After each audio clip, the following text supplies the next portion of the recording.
नमस्कार दोस्तों, क्या आपके घर में कोई ऐसा सामान रखा है जिसका इस्तेमाल महीने में सिर्फ 1-2 बार होता है? अगर हाँ, तो समझ लीजिए कि वह सामान खर्चा नहीं बल्कि कमाई का एक छुपा हुआ अवसर है। कैमरा हो, बाइक हो, ड्रिल मशीन हो, सीढ़ी हो या कोई और उपकरण, ये सब आपके लिए हर महीने अतिरिक्त आय का स्रोत बन सकते हैं। आइए जानते हैं कि कैसे। हम में से ज्यादातर लोग जरूरत के समय महंगा सामान खरीद लेते हैं। शुरुआत में उसका खूब इस्तेमाल होता है, लेकिन कुछ समय बाद वही सामान घर के किसी कोने में पड़ा रहता है। वह न किसी काम आता है और न ही उससे कोई कमाई होती है। लेकिन सोचिए, अगर वही सामान किसी और की जरूरत पूरी करे और बदले में आपको हर महीने पैसे मिलने लगे, तो कैसा रहेगा? आज की दुनिया में लोग हर चीज खरीदना नहीं चाहते। कई बार उन्हें किसी सामान की जरूरत सिर्फ 1 दिन, 2 दिन या कुछ घंटों के लिए होती है। ऐसे में वे खरीदने के बजाय किराए पर लेना पसंद करते हैं। यही आपकी कमाई का मौका है।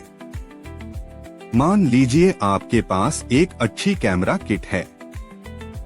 अगर कोई व्यक्ति शादी, जन्मदिन, यात्रा या किसी छोटे प्रोजेक्ट के लिए कैमरा चाहता है, तो वह नया कैमरा खरीदने की जगह किराए पर लेना पसंद करेगा।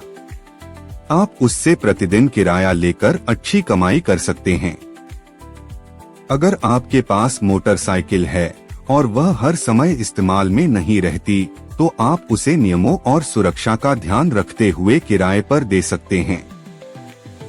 कई लोग कुछ दिनों के लिए बाइक चाहते हैं और उसके लिए किराया देने को तैयार रहते हैं। इसी तरह ड्रिल मशीन, घास काटने की machine, projector, sound system, tent का सामान, कुर्सियां, टेबल, सीढ़ी, generator, power tools, tripod, microphone, lighting kit और कई अन्य उपकरण भी किराए पर दिए जा सकते हैं। सबसे पहले अपने घर का एक सर्वे कीजिए।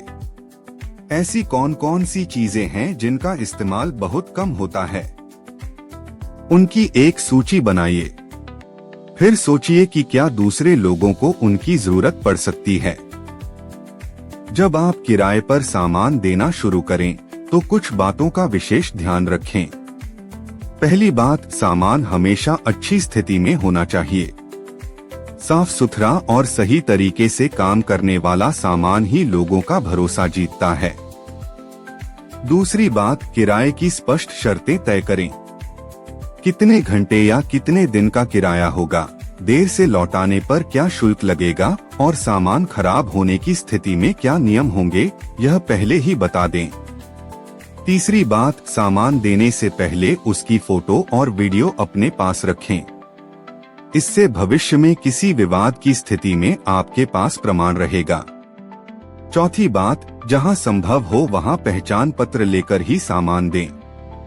इससे सुरक्षा बनी रहती है। पांचवी बात, यदि सामान बहुत महंगा है तो सुरक्षा राशि यानी सिक्योरिटी डिपॉजिट लेना भी एक अच्छा विकल्प हो सकता है। अब सवाल आता है कि ग्राहक कहां से मिलेंगे? आप अपने दोस्तों, रिश्तेदारों और पड़ोस से शुरुआत कर सकते हैं। इसके अलावा सोशल मीडिया पर पोस्ट डालिए। अपने व्हाट्सएप स्टेटस, फेसबुक, इंस्टाग्राम और स्थानीय समुदायों में जानकारी साझा कीजिए।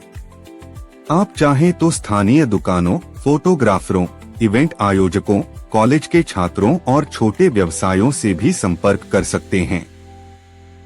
कई बार इन्हें बार बार ऐसे सामान की जरूरत पड़ती है। याद रखिए, शुरुआत में कम ग्राहक मिलेंगे, लेकिन यदि आपका व्यवहार अच्छा होगा और सामान समय पर तथा अच्छी स्थिति में देंगे, तो लोग आपको दूसरों को भी सुझाएंगे। धीरे धीरे आपका छोटा काम एक स्थायी आय का स्रोत बन सकता है। कई सफल लोगों ने इसी मॉडल से अपना व्यवसाय शुरू किया। पहले उन्होंने अपने घर का सामान किराए पर देना शुरू किया, फिर कमाई से नया सामान खरीदा और धीरे धीरे उनका पूरा रेंटल बिजनेस तैयार हो गया। मान लीजिए आपके पास एक कैमरा है। उससे होने वाली कमाई से आप एक और कैमरा खरीद सकते हैं, फिर लेंस जोड़ सकते हैं। उसके बाद लाइट, माइक्रोफोन और ट्राइपॉड। कुछ समय बाद आपके पास पूरा शूटिंग उपकरण किराए पर देने का व्यवसाय हो सकता है। इसी तरह अगर आपके पास एक ड्रिल मशीन है तो कमाई से दूसरी मशीन खरीद सकते हैं। धीरे धीरे आपके पास कई उपकरण हो जाएंगे और आपकी आय भी बढ़ती जाएगी। इस मॉडल की सबसे बड़ी खासियत यह है कि एक बार खरीदा गया सामान कई बार कमाई करा सकता है, यानी एक ही चीज से बार बार आय प्राप्त हो सकती है। हालांकि हर काम में कुछ जोखिम भी होते हैं। सामान खराब हो सकता है, देर से लौटाया जा सकता है या कभी कभी नुकसान भी हो सकता है। इसलिए हमेशा सोच समझकर निर्णय लें, पहचान की पुष्टि करें और स्पष्ट नियम बनाकर ही सामान किराए पर दें। अगर आप इस काम को गंभीरता से करते हैं तो समय के साथ अपनी कमाई का रिकॉर्ड रखें।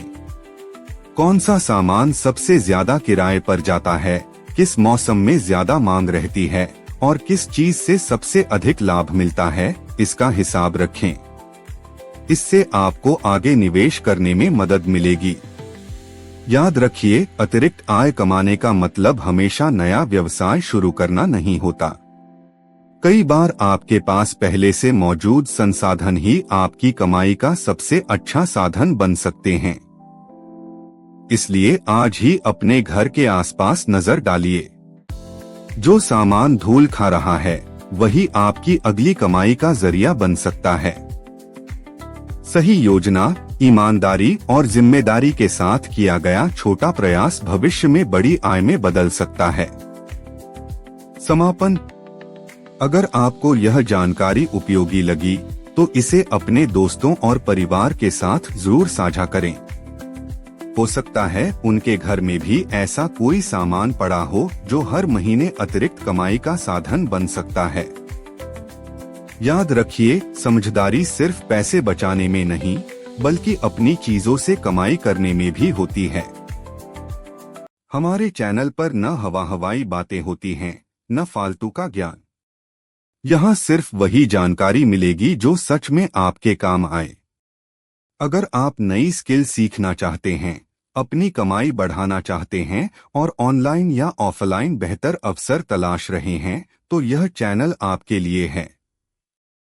यहाँ हम सिर्फ जेन्युइन तरीके, प्रैक्टिकल जानकारी और असली अनुभव पर आधारित बातें शेयर करते हैं। अगर आप भी लर्निंग अर्निंग की इस यात्रा का हिस्सा बनना चाहते हैं तो अभी चैनल को सब्सक्राइब कीजिए, वीडियो को लाइक कीजिए और अपने दोस्तों के साथ शेयर कीजिए।